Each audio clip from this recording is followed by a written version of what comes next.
Yo, good day. Nandito tayo sa Kaukay celebration. Nanalo yung aming boxingero. Wait na lang natin yung ating pagkain. Video pa rin si Derek. Sobrang sipag na. So yun, dumating ng ating chicken krapaw na may kasha. Dami sili. Pinanghangan ko talaga yan. Grabing sili. Okay, para sa inyo mamaya kakainin yung sili na yan. Ano naman yung mga pagkain na yan? Pang swaga bite lahat. Yo, tara, tikman na natin yung pagkrapaw ng Kaukay. Meron siyang sili. Mukhang maanghang. Nana natin ang swaga bite. Try muna natin na walang kanin. Tara, swaga bite.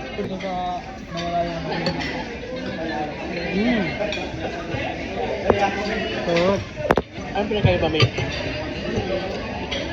Medyo dry lang din. So ayun yung comment ko lang. Medyo dry. Hindi ako sanay sa dry na krapaw. Pero yung lasa niya okay naman. Yun nga lang medyo sobrang na-fried. Iba yung lasa. Try na natin na may kanin. Saka ng konting sili. Damihan ko na. Kung sanay kayo sa ground chicken na krapaw. Iba siya. Iba yung atake niya. Magabay. With sili. Nagdagan pa natin sili. More sili.